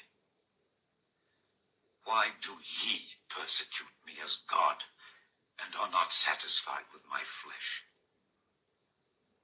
Oh, that my words were now written, oh, that they were printed in a book, that they were graven with an iron pen and lead in the rock forever. For I know that my Redeemer liveth, and that he shall stand at the latter day upon the earth. And though after my skin worms destroy this body, yet in my flesh shall I see God, whom I shall see for myself, and mine eyes shall behold, and not another, though my reins be consumed within me. But ye should say, Why persecute we him, seeing the root of the matter is found in me? Be ye afraid of the sword, for wrath bringeth the punishments of the sword, that ye may know there is a judgment. Chapter 20. Then answered Zophar the Naamathite and said, Therefore do my thoughts cause me to answer, and for this I make haste. I have heard the check of my reproach, and the spirit of my understanding causeth me to answer. Knowest thou not this of old, since man was placed upon earth, that the triumphing of the wicked is short, and the joy of the hypocrite but for a moment? Though his excellency mount up to the heavens, and his head reach unto the clouds, yet he shall perish forever like his own dung. They which have seen him shall say, Where is he? He shall fly away as a dream, and shall not be found. Yea, he shall be chased away as a vision of the night. The eye also which saw him shall see him no more, neither shall his place any more behold him. His children shall seek to please the poor, and his hands shall restore their goods. His bones are full of the sin of his youth, which shall lie down with him in the dust. Though wickedness be sweet in his mouth, though he hide it under his tongue, though he spare it and forsake it not, but keep it still within his mouth, yet his meat in his bowels is turned. It is the gall of asps within him. He hath swallowed down riches, and he shall vomit them up again. God shall cast them out of his belly. He shall suck the poison of asps, the viper's tongue shall slay him. He shall not see the rivers, the floods, the brooks of honey and butter. That which he labored for shall he restore, and shall not swallow it down. According to his substance shall the restitution be, and he shall not rejoice therein. Because he hath oppressed, and hath forsaken the poor, because he hath violently taken away an house which he builded not, surely he shall not feel quietness in his belly. He shall not save of that which he desired. There shall none of his meat be left, therefore shall no man look for his goods. In the fullness of his sufficiency he shall be in straits. Every hand of the wicked shall come upon him. When he is about to fill his belly, God shall cast the fury of his wrath upon him, and shall rain it upon him while he is eating. He shall flee from the iron weapon, and the bow of steel shall strike him through. It is drawn, and cometh out of the body. Yea, the glittering sword cometh out of his gall. Terrors are upon him. All darkness shall be hid in his secret places. A fire not blown shall consume him. It shall go ill with him that is left in his tabernacle. The heaven shall reveal his iniquity, and the earth shall rise up against him. The increase of his house shall depart, and his goods shall flow away in the day of his wrath. This is the portion of a wicked man from God, and the heritage appointed unto him by God. Chapter 21. But Job answered and said, Hear diligently my speech, and let this be your consolations. Suffer me that I may speak, and after that I have spoken, mark on. As for me, is my complaint to man? And if it were so, why should not my spirit be troubled? Mark me, and be astonished, and lay your hand upon your mouth. Even when I remember, I am afraid, and trembling taketh hold on my flesh. Wherefore do the wicked live, become old, yea, are mighty in power? Their seed is established in their sight with them, and their offspring before their eyes. Their houses are safe from fear, neither is the rod of God upon them. Their bull gendereth and faileth not, their cow calveth and casteth not her calf. They send forth their little ones like a flock, and their children dance. They take the timbrel and harp, and rejoice at the sound of the organ. They spend their days in wealth, and in a moment go down to the grave.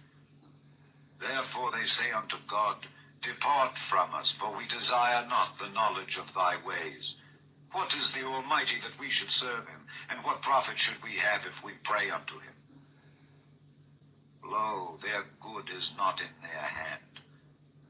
The counsel of the wicked is far from me. How oft is the candle of the wicked put out, and how oft cometh their destruction upon them? God distributeth sorrows in his anger. They They are as stubble before the wind, and as chaff that the storm carrieth away. God layeth up his iniquity for his children. He rewardeth him, and he shall know it. His eyes shall see his destruction, and he shall drink of the wrath of the Almighty. For what pleasure hath he in his house after him, when the number of his months is cut off in the midst? Shall any teach God knowledge, seeing he judgeth those that are high? One dieth in his full strength, being wholly at ease and quiet. His breasts are full of milk, and his bones are moistened with marrow. And another dieth in the bitterness of his soul, and never eateth with pleasure. They shall lie down alike in the dust, and the worms shall cover them. Behold, I know your thoughts, and the devices which ye wrongfully imagine against me. For ye say, Where is the house of the prince, and where are the dwelling places of the wicked? Have ye not asked them that go by the way? And do ye not know their tokens, that the wicked is reserved to the day of destruction? They shall be brought forth to the day of wrath. Who shall declare his way to his face, and who shall repay him what he hath done? Yet shall he be brought to the grave, and shall remain in the tomb. The clods of the valley shall be sweet unto him, and every man shall draw after him, as there are innumerable before him. How then comfort ye me in vain, seeing in your answers there remaineth falsehood? Chapter 22. Then Eliphaz the Temanite answered and said, Can a man be profitable unto God, as he that is wise may be profitable unto himself? Is it any pleasure to the Almighty that thou art righteous? Or is it gain to him that thou makest thy ways perfect? Will he reprove thee for fear of thee? Will he enter with thee into judgment? Is not thy wickedness great, and thine iniquities infinite? For thou hast taken a pledge from thy brother for naught, and stripped the naked of their clothing. Thou hast not given water to the weary to drink, and thou hast withholden bread from the hungry. But as for the mighty man, he had the earth, and the honorable man dwelt in it.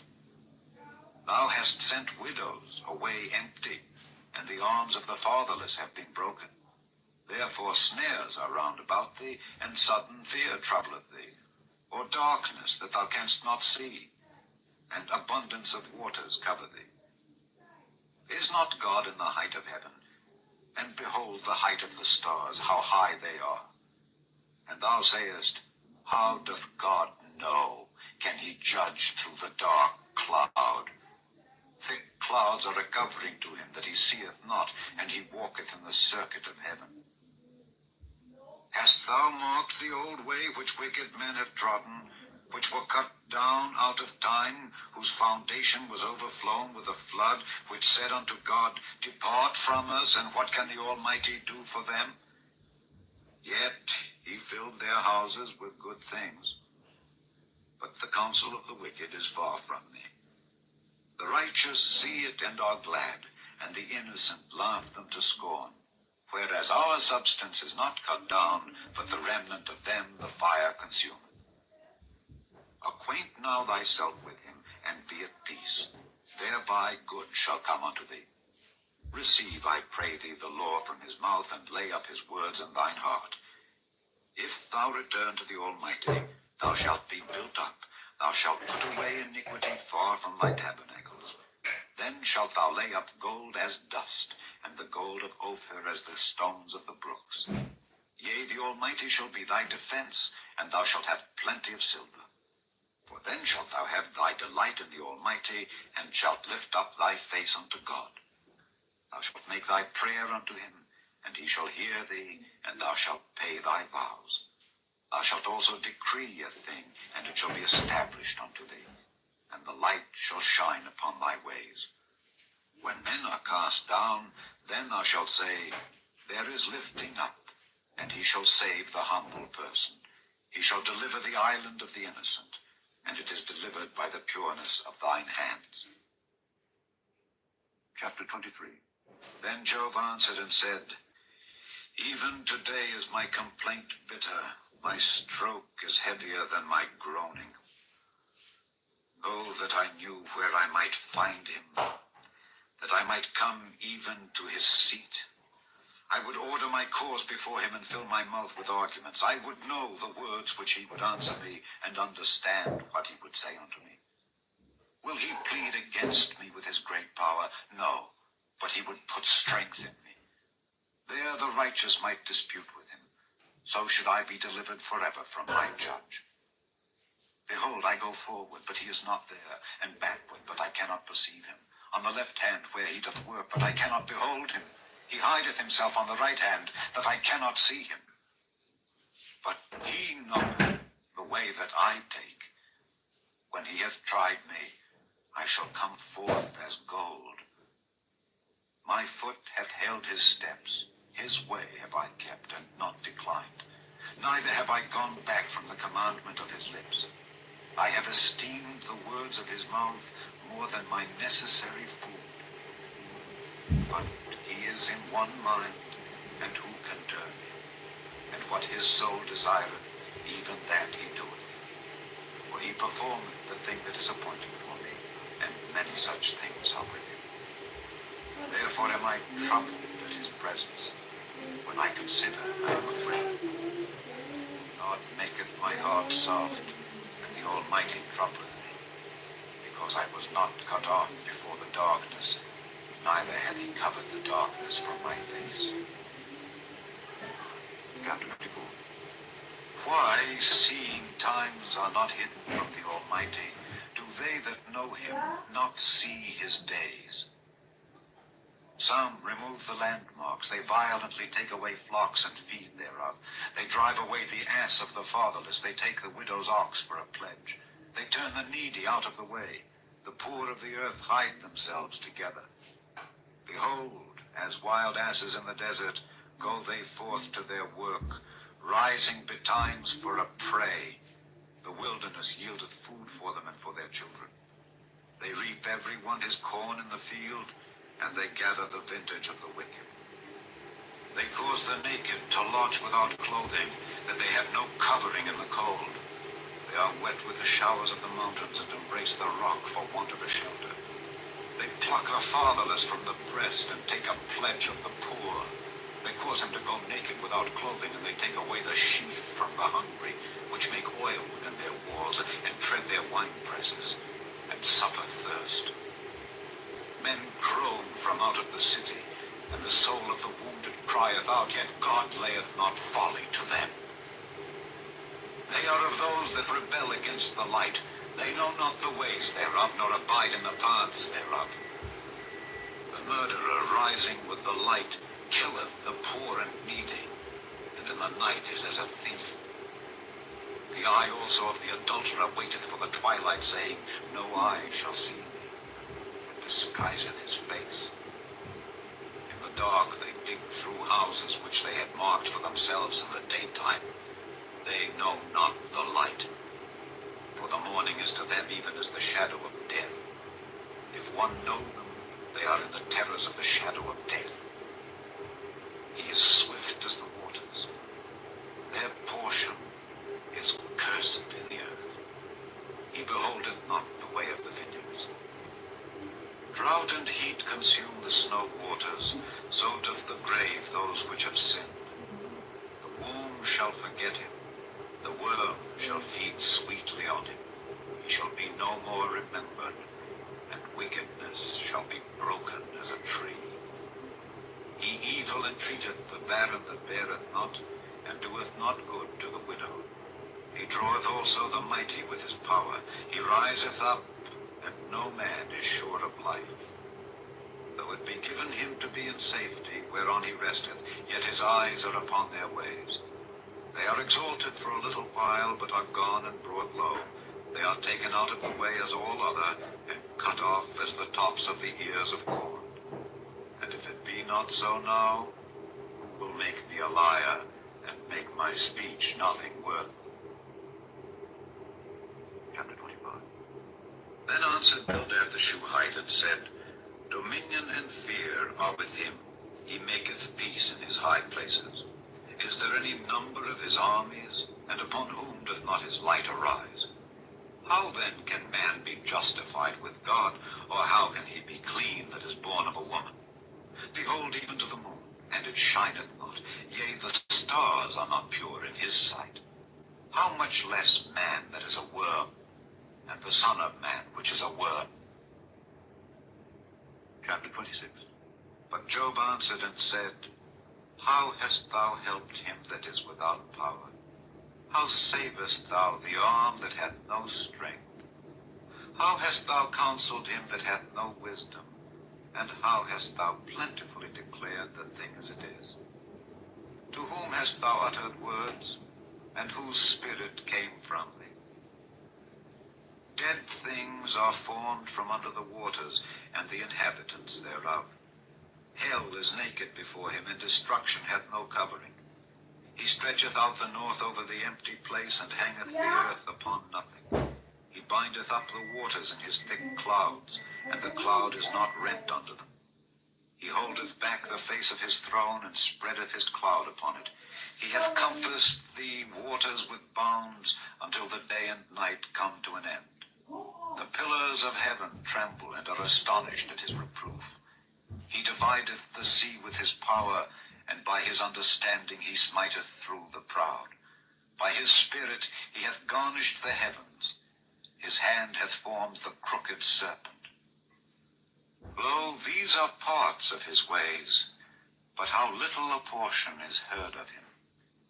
But the thunder of his power, who can understand? Chapter 27. Moreover, Job continued his parable and said, As God liveth, who hath taken away my judgment, and the Almighty, who hath vexed my soul, all the while my breath is in me, and the Spirit of God is in my nostrils, my lips shall not speak wickedness, nor my tongue utter deceit. God forbid that I should justify you. Till I die, I will not remove mine integrity from me. My righteousness I hold fast, and will not let it go. My heart shall not reproach me so long as I live. Let mine enemy be as the wicked, and he that riseth up against me as the unrighteous. For what is the hope of the hypocrite, though he hath gained, when God taketh away his soul? Will God hear his cry when trouble cometh upon him? Will he delight himself in the Almighty? Will he always call upon God? I will teach you by the hand of God. That which is with the Almighty will I not conceal. Behold, all ye yourselves have seen it. Why then are ye thus altogether vain? This is the portion of a wicked man with God, and the heritage of oppressors, which they shall receive of the Almighty. If his children be multiplied, it is for the sword, and his offspring shall not be satisfied with bread. Those that remain of him shall be buried in death, and his widows shall not weep. Though he heap up silver as the dust, and prepare raiment as the clay, he may prepare it, but the just shall put it on, and the innocent shall divide the silver. He buildeth his house as a moth, and as a booth that the keeper maketh.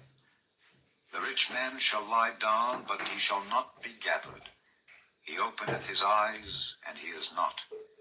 Terrors take hold on him as waters. A tempest stealeth him away in the night. The east wind carrieth him away, and he departeth, and as a storm hurleth him out of his place. For God shall cast upon him, and not spare. He would fain flee out of his hand. Men shall clap their hands at him, and shall hiss him out of his place. Chapter 28. Surely there is a vein for the silver, and a place for gold where they fine it. Iron is taken out of the earth, and brass is molten out of the stone. He setteth an end to darkness, and searcheth out all perfection, the stones of darkness and the shadow of death. The flood breaketh out from the inhabitant, even the waters forgotten of the foot. They are dried up, they are gone away from men. As for the earth, out of it cometh bread, and under it is turned up as it were fire. The stones of it are the place of sapphires, and it hath dust of gold. There is a path which no fowl knoweth, and which the vulture's eye hath not seen. The lion's whelps have not trodden it, nor the fierce lion passed by it. He putteth forth his hand upon the rock. He overturneth the mountains by the roots. He cutteth out rivers among the rocks, and his eye seeth every precious thing. He bindeth the floods from overflowing, and the thing that is hid bringeth he forth to light. But where shall wisdom be found? And where is the place of understanding? Man knoweth not the price thereof, neither is it found in the land of the living. The depth saith, It is not in me, and the sea saith, It is not with me. It cannot be gotten for gold, neither shall silver be weighed for the price thereof. It cannot be valued with the gold of Ophir, with the precious onyx or the sapphire. The gold and the crystal cannot equal it, and the exchange of it shall not be for jewels of fine gold. No mention shall be made of coral or of pearls, for the price of wisdom is above rubies. The topaz of Ethiopia shall not equal it, neither shall it be valued with pure gold. Whence then cometh wisdom, and where is the place of understanding? Seeing it is hid from the eyes of all living, and kept close from the fowls of the air. Destruction and death say, We have heard the fame thereof with our ears. God understandeth the way thereof, and he knoweth the place thereof. For he looketh to the ends of the earth, and seeth under the whole heaven, to make the weight for the winds, and he weigheth the waters by measure. When he made a decree for the rain, and a way for the lightning of the thunder, then did he see it and declare it. He prepared it, yea, and searched it out. And unto man he said, Behold, the fear of the Lord, that is wisdom, and to depart from evil is understanding. Chapter 29. Moreover, Job continued his parable and said, Oh, that I were as in months past, as in the days when God preserved me, when his candle shined upon my head, and when by his light I walked through darkness, as I was in the days of my youth, when the secret of God was upon my tabernacle, when the Almighty was yet with me, when my children were about me, when I washed my steps with butter, and the rock poured me out rivers of oil, when I went out to the gate through the city, when I prepared my seat in the street. The young men saw me and hid themselves, and the aged arose and stood up. The princes refrained talking and laid their hand on their mouth. The nobles held their peace, and their tongue cleaved to the roof of their mouth. When the ear heard me, then it blessed me, and when the eye saw me, it gave witness to me. Because I delivered the poor that cried, and the fatherless, and him that had none to help him. The blessing of him that was ready to perish came upon me, and I caused the widow's heart to sing for joy. I put on righteousness, and it clothed me. My judgment was as a robe and a diadem. I was eyes to the blind, and feet was I to the lame. I was a father to the poor, and the cause which I knew not, I searched out, and I brake the jaws of the wicked, and plucked the spoil out of his teeth. Then I said, I shall die in my nest, and I shall multiply my days as the sand. My root was spread out by the waters, and the dew lay all night upon my branch. My glory was fresh in me, and my bow was renewed in my hand. Unto me men gave ear, and waited, and kept silence at my counsel. After my words they spake not again, and my speech dropped upon them. And they waited for me as for the rain, and they opened their mouth wide as for the latter rain. If I laughed on them, they believed it not, and the light of my countenance they cast not down. I chose out their way, and sat chief, and dwelt as a king in the army, as one that comforteth the mourners. Chapter 30. But now, they that are younger than I have me in derision, whose fathers I would have disdained to have set with the dogs of my flock. Yea, whereto might the strength of their hands profit me, in whom old age was perished?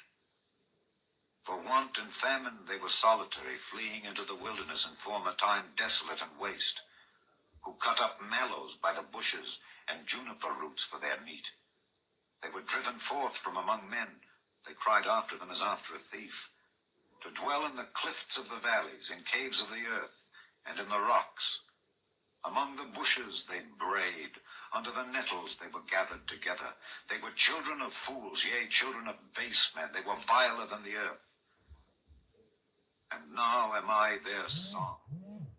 Yea, I am their byword. They abhor me. They flee far from me, and spare not to spit in my face. Because he hath loosed my cord and afflicted me, they have also let loose the bridle before me. Upon my right hand rise the youth. They push away my feet, and they raise up against me the ways of their destruction. They mar my path. They set forward my calamity. They have no helper. They came upon me as a wide breaking in of waters. In the desolation they rolled themselves upon me. Terrors are turned upon me. They pursue my soul as the wind, and my welfare passeth away as a cloud. And now my soul is poured out upon me. The days of affliction have taken hold upon me. My bones are pierced in me in the night season, and my sinews take no rest. By the great force of my disease is my garment changed. It bindeth me about as the collar of my coat. He hath cast me into the mire, and I am become like dust and ashes. I cry unto thee, and thou dost not hear me. I stand up, and thou regardest me not. Thou art become cruel to me. With thy strong hand thou opposest thyself against me. Thou liftest me up to the wind. Thou causest me to ride upon it, and dissolvest my substance. For I know that thou wilt bring me to death, and to the house appointed for all living. His hand to the grave, though they cry in his destruction. Did not I weep for him that was in trouble? Was not my soul grieved for the poor? When I looked for good, then evil came unto me. And when I waited for light, there came darkness. My bowels boiled and rested not. The days of affliction prevented me. I went mourning without the sun. I stood up and I cried in the congregation. I am a brother to dragons and a companion to owls. My skin is black upon me, and my bones are burned with heat. My harp also is turned to mourning, and my organ into the voice of them that weep. Chapter 31. I made a covenant with mine eyes. Why then should I think upon a maid? For what portion of God is there from above, and what inheritance of the Almighty from on high? Is not destruction to the wicked, and a strange punishment to the workers of iniquity? Doth not he see my ways, and count all my steps? If I have walked with vanity, or if my foot hath hasted to deceit, let me be weighed in an even balance, that God may know mine integrity. If my step hath turned out of the way, and mine heart walked after mine eyes, and if any blot hath cleaved to mine hands, then let me sow, and let another eat. Yea, let my offspring be rooted out. If mine heart hath been deceived by a woman, or if I have laid wait at my neighbor's door, then let my wife grind unto another, and let others bow down upon her. For this is an heinous crime, yea, it is an iniquity to be punished by the judges. For it is a fire that consumeth to destruction, and would root out all mine increase. If I did despise the cause of my manservant, or of my maidservant, when they contended with me, what then shall I do when God riseth up? And when he visiteth, what shall I answer him? Did not he that made me in the womb make him? And did not one fashion us in the womb? poor from their desire, or have caused the eyes of the widow to fail, or have eaten my morsel myself alone, and the fatherless have not eaten thereof. For from my youth he was brought up with me as with a father, and I have guided her from my mother's womb. If I have seen any perish for want of clothing, or any poor without covering, if his loins have not blessed me, and if he were not warmed with the fleece of my sheep, if I have lifted up my hand against the fatherless when I saw my help in the gate, then let mine arm fall from my shoulder blade, and mine arm be broken from the bow. For destruction from God was a terror to me, and by reason of his highness I could not endure. If I have made gold my hope, or have said to the fine gold, thou art my confidence, if I rejoiced because my wealth was great, and because mine hand had gotten much, if I beheld the sun when it shined, or the moon walking in brightness, and my heart hath been secretly enticed, or my mouth hath kissed my hand, this also were an iniquity to be punished by the judge, for I should have denied the God that is above. If I rejoiced at the destruction of him that hated me, or lifted up myself when evil found him, neither have I suffered my mouth to sin by wishing a curse to his soul. If the men of my tabernacle said not, oh, that we had of his flesh, we cannot be satisfied. The stranger did not lodge in the street, but I opened my doors to the traveler. If I covered my transgressions as Adam by hiding mine iniquity in my bosom, did I fear a great multitude? Or did the contempt of families terrify me, that I kept silence and went not out of the door? Oh, that one would hear me. Behold, my desire is that the Almighty would answer me, and that mine adversary had written a book. Surely I would take it upon my shoulder, and bind it as a crown to me. I would declare unto him the number of my steps. As a prince would I go near unto him. If my land cry against me, or that the furrows likewise thereof complain, if I have eaten the fruits thereof without money, or have caused the owners thereof to lose their life, let thistles grow instead of wheat, and cockle instead of barley. The words of Job are ended. Chapter 32. So these three men ceased to answer Job, because he was righteous in his own eyes. Then was kindled the wrath of Elihu, the son of Barachel, the Buzite of the kindred of Ram. Against Job was his wrath kindled, because he justified himself rather than God. Also against his three friends was his wrath kindled, because they had found no answer, and yet had condemned Job. Now Elihu had waited till Job had spoken, because they were elder than he. When Elihu saw that there was no answer in the mouth of these three men, then his wrath was kindled. And Elihu the son of Barachel the Buzite answered and said, I am young, and ye are very old. Wherefore I was afraid, and durst not show you mine opinion. I said, days should speak, and multitude of years should teach wisdom. But there is a spirit in man, and the inspiration of the Almighty giveth them understanding. Great men are not always wise, neither do the aged understand judgment. Therefore I said, hearken to me, I also will show mine opinion. Behold, I waited for your words, I gave ear to your reasons, whilst ye searched out what to say. Yea, I attended unto you, and behold, there was none of you that convinced Job, or that answered his words. Lest ye should say, we have found out wisdom. God thrusteth him down, not man. Now he hath not directed his words against me, neither will I answer him with your speeches. They were amazed, they answered no more, they left off speaking. When I had waited, for they spake not, but stood still, and answered no more, I said, I will answer also my part. I also will show mine opinion. For I am full of matter, the spirit within me constraineth me. Behold, my belly is as wine which hath no vent. It is ready to burst like new bottles. I will speak that I may be refreshed. I will open my lips and answer. Let me not, I pray you, accept any man's person, neither let me give flattering titles unto man, for I know not to give flattering titles. In so doing, my Maker would soon take me away. Chapter 33. Wherefore, Job, I pray thee, hear my speeches, and hearken to all my words. Behold, now I have opened my mouth, my tongue hath spoken in my mouth. My words shall be of the uprightness of my heart, and my lips shall utter knowledge clearly. The Spirit of God hath made me, and the breath of the Almighty hath given me life.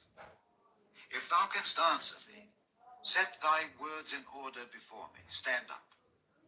Behold, I am, according to thy wish, in God's stead.